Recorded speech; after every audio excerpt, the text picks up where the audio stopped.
Bag आपली ready झाली आहे, सामान सगळं भरलेलं आहे. शॉर्ट ट्रिप आहे.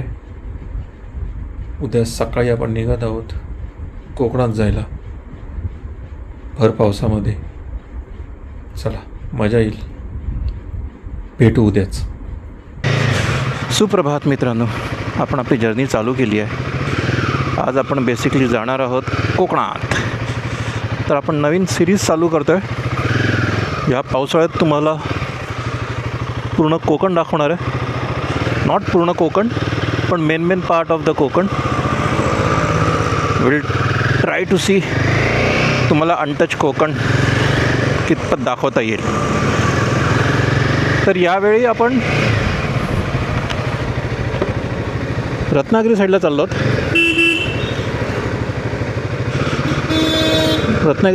आहोत. आणि एक 3-4 धबधबे करणार आहोत आपण. त्यामुळे यावेळी आपल्या सिरीजचं नाव असणार चेझिंग वॉटरफॉल. आणि यावेळी मी एकटा नाही आहे. I am not doing solo ride. माझ्याबरोबर माझ्या शाळेतला मित्र रवींद्र टुमकर आहे. तो ऑलरेडी पोचला आहे पुढे वारजे साईडला. त्याला भेटू आपण एक 5 मिनटातच.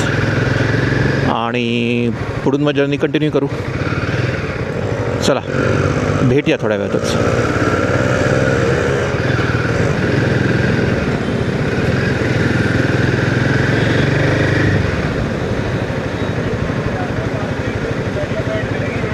चला, आपण आपल्या स्पॉटवर तर आलो आहे.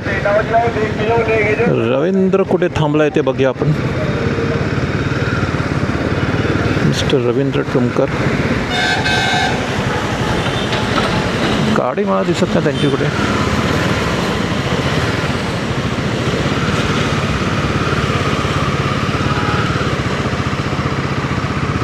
Wear are you mister Ravindra टुमकर?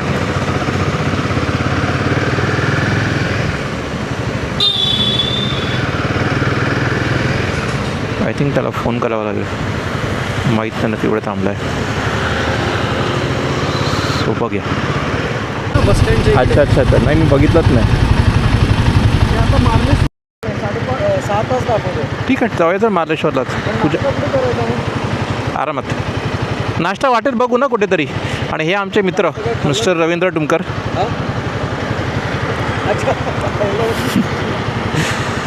So आत्ता सध्या तरी आम्ही चाललो आहे मार्लेश्वरला. लेट्स सी, मध्ये थांबून सगळं सांगतो. ब्रेकफास्ट करणार आहोत आपण. फर्स्ट स्टॉप खंबाटकी बोगद्याच्या आधी आपण थांबणार आहोत. आज बऱ्याच गोष्टीची टेस्टिंग आहे. हेल्मेटवर एक फिल्म लावली आहे पावसाळ्यासाठी. बघूया कितपत कामाला येते ती. अजून तरी हलक्या पावसात तरी काही इफेक्टिव्ह वाटली नाही आहे. बघू मोठ्या पावसात किती इफेक्टिव्ह ठरते ती. काय मस्त मौसम आहे आज. मी वेदरचं प्रिडिक्शन बघितलं आहे. पाऊस कमी आहे म्हणतायत. अजून तरी रेन गिअर घातले नाही आहेत मी. सो बघू. अजून तरी इथे पाऊस दिसत नाही आहे मला. रवी तर पूर्ण रेन गिअर घालूनच आला आहे. सो बघू, लेट्स सी.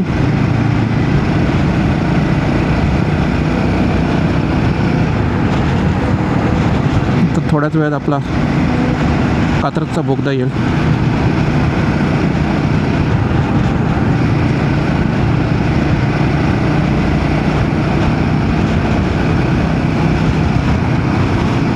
ढग तर भरलेले दिसत आहेत, पण पाऊस कितपत पडेल ते बघू. पावसाळ्यात महाराष्ट्राचं सौंदर्य काय वेगळंच असतं. सगळीकडे हिरवेगार जंगलाने आच्छादलेले डोंगर, धुक्याचं साम्राज्य त्या डोंगरांवर. आणि एकूणच आल्हाददायक असतं. Sorry, it's a wrong word. आल्हाददायक असतं.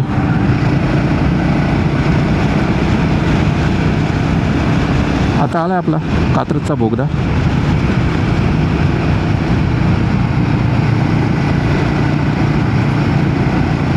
होपफुली आपल्याला खंबाटकीमध्ये ट्रॅफिक मिळणार नाही.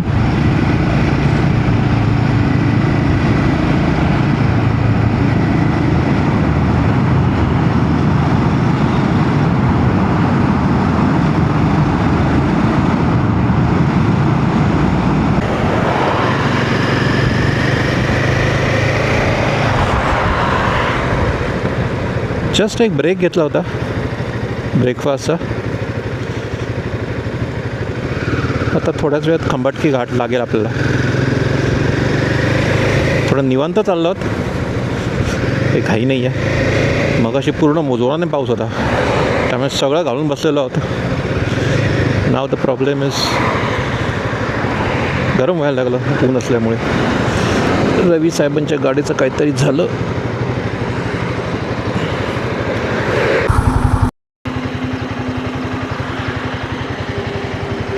आय थिंक त्याचा काहीतरी कवरचा इश्यू झाला आहे.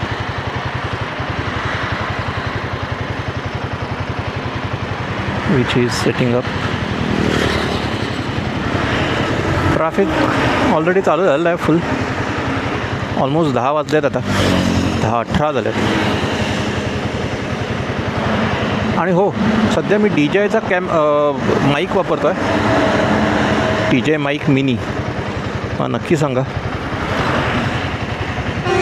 क्वालिटी कशी आहे ती. चला निघ्या. थोडंसं ट्रॅफिक मिळत असं वाटतं आहे, पण बघू. पण चला, प्रचंड गरम होत आहे हे सगळं घातल्यामुळे. त्याला पर्याय नाही, पाऊस येऊन जाऊ नये.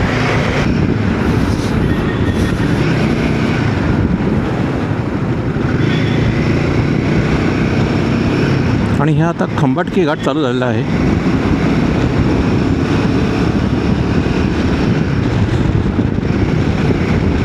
थोडंसं ट्रॅफिक दिसतं आहे. मेनली ट्रकचंच ट्रॅफिक आहे इकडे मोठं. तर तो बोगदा चालू व्हायला पाहिजे लवकर, जेणेकरून बराच वेळ आणि पेट्रोल दोन्ही वाचेल.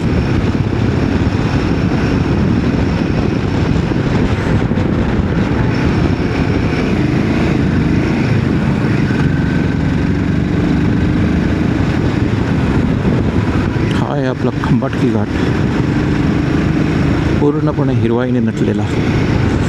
आणि हे आहेत गाड्या आपल्या.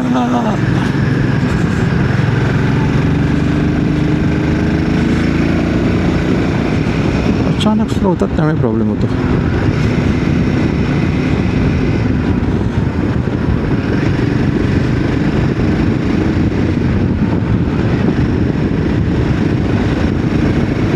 हा एवढा मोठा 3 लेनचा रस्ता आहे, तरी पण इथे कधी कधी जाम लागतो. आणि सिंगल वे आहे, पण काही येताना बोगदा असल्यामुळे सिंगल वे आहे. वा वा वा, काय मस्त मोठे खड्डे आहेत.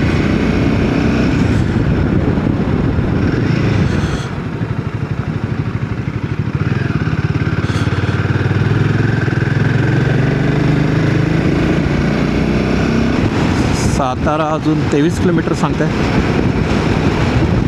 आपल्याला जस्ट मेक शुअर करायचं आहे की आपण तो कराडचा नवीन झालेला ब्रिज नाही घ्यायचा आहे, नाही तर मग प्रॉब्लेम होईल. सो बघूया. सध्या तरी मौसम मस्ताना आहे, ऊन पडलं आहे आणि आम्ही सगळं घालून बसलो आहोत, त्यामुळे मस्त आणि मस्त गरम होत आहे. बट पावसाचा सीझन आहे, यू नेवर नो.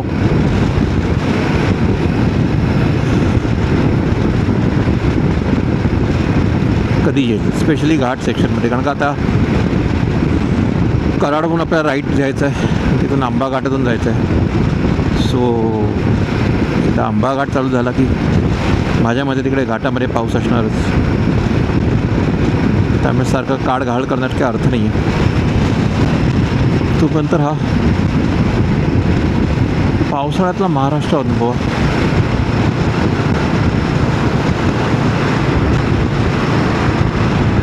इथे कुठेतरी अजिंक्य तारा आहे.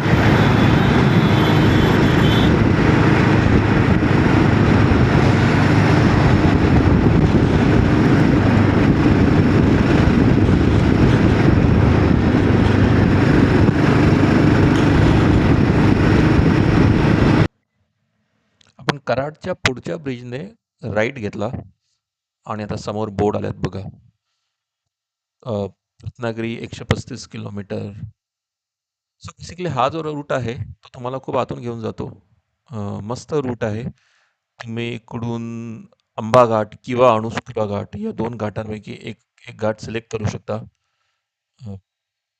खूप सिनिक रूट आहे. गाडी चालवायला मजा येते.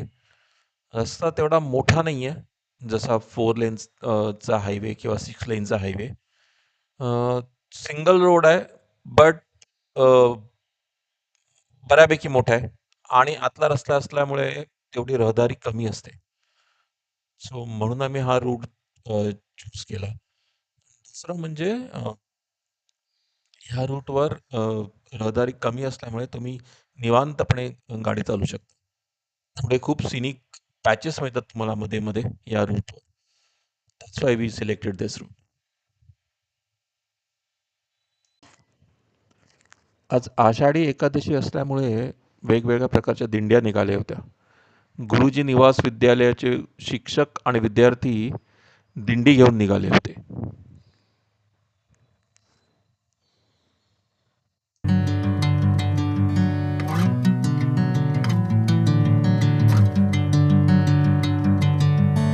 Bring me into golden sunlight.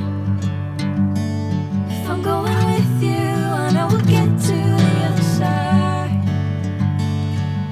I'm sinking in, I know this feels right. Catching a breeze, love moving through me like a wildfire, like a wildfire.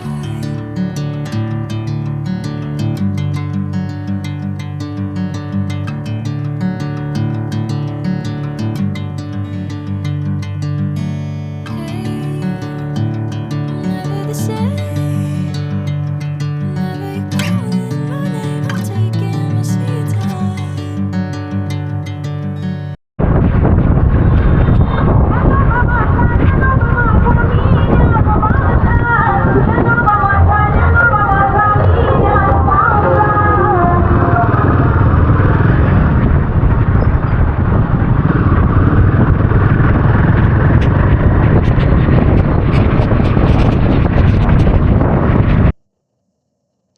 इथून पुढे एक राईट येतो. तो आपल्याला अणुस्कुरा आंबा घाटात घेऊन देतो. हा बघा, हा तो राईट. तिथून जर तुम्ही बोर्ड वाचाल तर इकडून पावनखिंड आहे 33 किलोमीटर, अणुस्कुरा घाट आहे 47 किलोमीटर आणि रत्नागिरी आहे 95 किलोमीटर. आपण आता अणुस्कुरातून न जाता आंबा घाटातून जाणार आहेत.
आता आपण मलकापूरला पोहोचलो आहोत. सो हे जे मेन टाऊन आहे, इथून जर तुम्ही राईटला गेलात तर आंबा घाट आणि लेफ्टला घेतलात तर अणुस्कुरा घाट. आपण यावेळेला आंबा घाटातून जाणार आहोत. अणुस्कुरातून आपण बऱ्याच वेळेला प्रवास केला आहे. So this is my first time मी आंबा घाटातून जाणार आहे. रवीचा आय थिंक फर्स्ट टाईम आहे आंबा घाटातून जाण्याचा, म्हणून आम्ही डिसाईड केलं की आम्ही आंबा घाटातून जाणार आहोत. आंबा घाट जस्ट चालू झाला आहे आता. आंबा घाटच्या स्टार्टिंगचा रस्ता खूपच खराब आहे, म्हणजे लिटरली खड्ड्यांनी भरलेला आहे. असंख्य खड्डे आहेत, मेनली बिकॉज रस्त्याचं काम चालू आहे त्यामुळे, पण खूपच खड्डे आहेत रस्त्यावर, त्यामुळे बराच त्रास झाला पाठीला. दुसरी गोष्ट, मग त्यानंतर आम्ही एक छोटासा ब्रेक घेतला लंचचा, आणि लंच झाल्यानंतर आम्ही निघालो, आणि हा आता आंबा घाट चालू झाला आहे. मित्रांनो, खूप सुंदर दृश्य आहे आंबा घाटाचं. तुम्ही बघत असाल सगळीकडे धुक्याची चादर पसरली आहे, आणि ह्या वातावरणामध्ये बाईक चालवणं म्हणजे आहा. प्लीज कधी या साईडला येत असाल, स्पेसिफिकली ओनली फॉर आंबाघाट तुम्ही येऊ शकता. जास्त लांब नाही आहे पुण्यापासून, हार्डली एक 4-5 तासाची जर्नी आहे. पण जे तुम्हाला व्ह्यूज मिळतील आंबा घाटात ते खूप सुंदर आहेत. सगळीकडे धुक्याची चादर, डोंगर सगळे धुक्यामध्ये भिजलेले, हरवलेले, आणि नंतर त्या रस्त्यावर तुम्ही गाडी चालवत आहेत. रस्ता खूप चांगला आहे आंबा घाटातला रस्ता खूप चांगला आहे. अगेन सिंगल लेनचा रस्ता आहे, पण बऱ्यापैकी मोठा आहे, त्यामुळे गाडी चालवला काय त्रास होत नाही, आणि रस्त्यावर खड्डे कुठेच नाही आहेत, स्पेसिफिकली आंबा घाटामध्ये. फक्त आंबा घाटाच्या स्टार्टिंगला जो प्रॉब्लेम आहे तो प्रॉब्लेम आहे. Nevertheless, just enjoy these views guys. खूप मस्त वातावरण आहे आता आंबा घाटामध्ये, आणि गाडी चालवायला खूप धमाल येत आहे. आय थिंक रवीसुद्धा एन्जॉय करतो आहे. रवीचा पण फर्स्ट टाईम आहे आंबा घाटामध्ये, तो सुद्धा खूप एन्जॉय करतो आहे. 2दा-3दा त्याने मला थम्सअप दाखवला आहे. So I think he is also enjoying the ghat. 2 मिनिटासाठी ब्रेक घेतो छोटासा, just to enjoy the views of Amba Ghat, आणि थोडं छोटंसं फोटो सेशन. हा आहे सध्या आंबा घाटातला नजारा.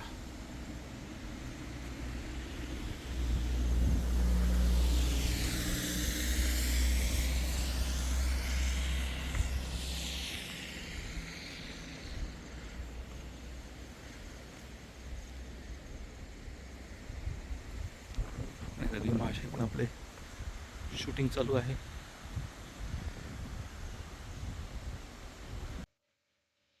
चला, मस्तपैकी फोटोशूट झाला आहे. आम्ही सगळं स्लो मो, फास्ट फॉरवर्ड, सगळं सगळं प्रकारचं शूटिंग केलं. रवी एक्सपर्ट आहे त्याच्यामध्ये. सो निघूया. अजून आय थिंक एक 20-22 किलोमीटरचा डिस्टन्स बाकी आहे मार्लेश्वर मंदिराच्या इकडे जायला. सो निघूया. सो आजचा प्लॅन असाच आहे की फर्स्ट आपण मार्लेश्वर मंदिराकडे जाणार आहोत, आणि तिकडून मग रानपाट म्हणून गाव आहे, तिकडचा धबधबा कव्हर करायचा आपल्याला, तर आपण ते करणार आहोत. तो आपला फर्स्ट स्टॉप मार्लेश्वर मंदिर आहे. तिकडे काही पायऱ्या आहेत मंदिरापर्यंत चढायला, आणि वरती मस्त सुंदर धबधबा आहे, तर तिकडे जाऊ. आणि तिथून निघून मग रानपाट गावी एक स्टे बुक केला आहे आम्ही, तिकडे स्टे करू, आणि उद्या सकाळी मग रानपाट धबधब्यासाठी जाऊ.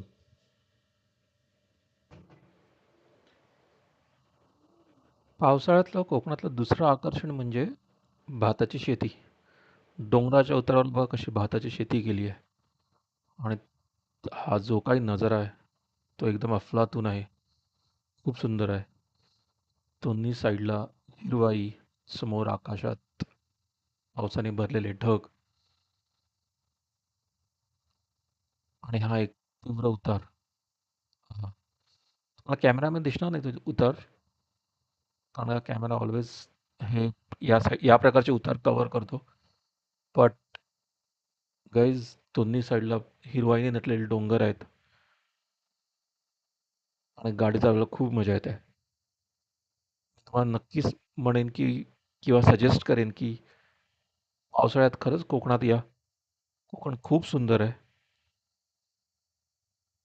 तुम्ही खरंच खूप एन्जॉय कराल ओव्हरऑल जर्नी.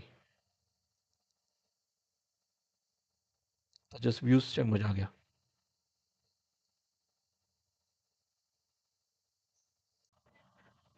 आम्ही दर मजल करत कोकणाच्या निसर्गाचा आनंद घेत, आस्वाद घेत आता मार्लेश्वर मंदिराच्या जवळ पोचलो आहोत. पुन्हा दोन्ही साईडला भाताची शेती, कौलारू घरं, ढगाळ वातावरण आणि हा असा मस्त जंगलातून जाणारा छोटासा रस्ता. मजा येते गाडी चालवायला. आता एक तिट्याकडे पोचू आपण. तर तिठ्यावरून राईट घेतला, बघा हा तो तिठा, हा तिठ्यावरून राईट घेतला की मार्लेश्वर मंदिराकडे जाण्याचा रस्ता आहे. इथून हार्डली माझ्या मते एक 2-4 किलोमीटर वर मार्लेश्वर मंदिर आहे. मित्रांनो, समोर जे आता दिसत आहे ना, ते मार्लेश्वर मंदिराचं मुख्य प्रवेशद्वार आहे. सो फायनली आपण मार्लेश्वर मंदिराच्या इकडे पोचलो आहोत. जर्नी अजून एंड नाही झाली आहे. This is our first halt, today's halt, and we still have to go to Ranpat village किंवा उक्षी विलेज. सो इकडे आता आपल्याला टोल भरावा लागणार आहे. टोल म्हणण्यापेक्षा पार्किंगची फीज भरावी लागणार आहे. सो ते भरू आणि पुढे गाडी पार्क करू.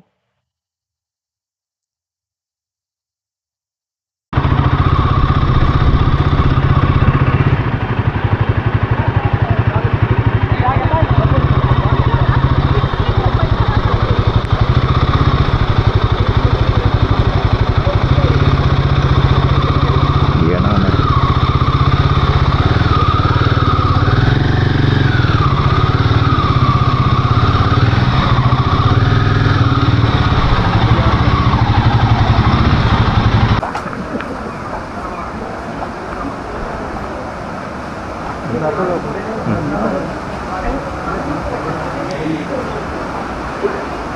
मार्लेश्वर देवस्थान मारळ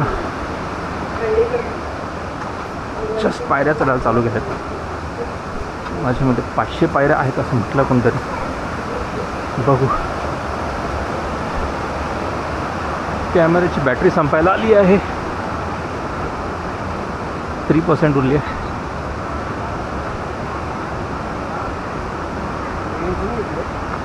त्याला द्यायला पैसे आहेत का? आहे का? कॅश करायला पाहिजे तुम्हाला पण भेटत ना आता सवय नाही राहिली. Yes.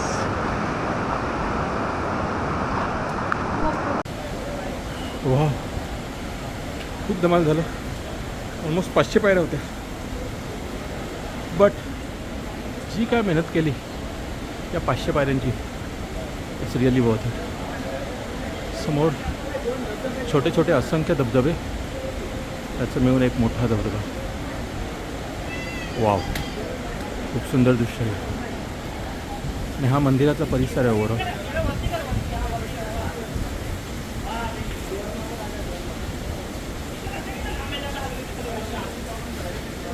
Main view is this. Wow. चला, चांगलं दर्शन झालं. धबधब्याचा आनंद घेतला. खूप मस्त धबधबा आहे, खूप मस्त दृश्य आहेत ती. स्वतःतून आम्ही निघालो आहोत. आता आपला नेक्स्ट स्टॉप आहे मार्स जंगल ॲडव्हेंचर रिसॉर्ट. एक रिसॉर्ट बुक केलं आहे. तिकडे आम्ही एक ट्री हाऊस बुक केलं आहे. सो आता तिकडे चाललो आहोत. थोडंसं बॅटरीचं टेन्शन आहे. मोबाईलच्या बॅटरीज जाऊन आहेत आणि ते अजिबात नेटवर्क नाही आहे. कोकणात नेटवर्कचा सर्वात मोठा प्रॉब्लेम आहे मित्रांनो. सो जर मी कोकणात येत असाल, सो यू मेक शुअर की तुमच्याकडे जिओचं नेटवर्क असेल. रवीकडे वोडाफोन आहे, माझ्याकडे एअरटेल आहे. दोन्ही कार्डना नेटवर्क नाही आहे. चला, विचारत जाऊ. संध्याकाळच्या ऑलमोस्ट 5:30-6 वाजले आहेत. थोडा अंधार पडणार आहे आपण घरी पोहोचेपर्यंत. घरी म्हणण्यापेक्षा त्या रिसॉर्टला पोहोचेपर्यंत. पण कवर करू, जितकं लवकर कवर करता येईल तेवढं कवर करू. एक शेवटचे आता 10-15 किलोमीटर उरले आहेत. सूर्यास्त झालाय पूर्णपणे आणि हळूहळू काळोखाचं साम्राज्य पसरायला लागलंय. होपफुली आपण एक अजून अर्धा तास किंवा 40 मिनिटामध्ये सगळा रस्ता कव्हर करू आणि रात्रीचं जास्त काही दाखवता नाही येणार आता, कारण का जोपर्यंत पोचू प्रॉपर्टीवर तोपर्यंत पूर्ण अंधार पडलेला असेल. मोस्टली सकाळी शूट करेन मी, त्यानं प्रॉपर्टीचा टूरही देईन तुम्हाला.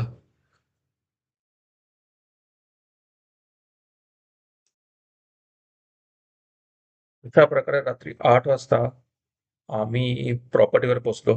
प्रॉपर्टीचं नाव आहे मास जंगल ॲडव्हेंचर रिसॉर्ट किंवा स्टड फॉर्म. खूपच दमलो होतो. ऑलमोस्ट 12-12.5 तास गाडी चालली होती. प्लस महाबळेश्वरचे मंदिरवरती चढलो होतो. म्हणजे पायऱ्या चढलो होतो 500 पायऱ्या. त्यामुळे बरंच दमायला झालं होतं.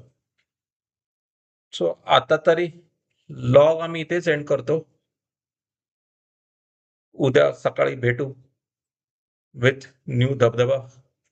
उद्या आपण बेसिकली रानपाटचा किंवा उक्षीचा धबधबा कव्हर करणार आहोत. छोटासा ट्रेक आहे, तो करावा लागणार आहे. सो उद्या भेटू सकाळी. चलो, बाय बाय, गुड नाईट.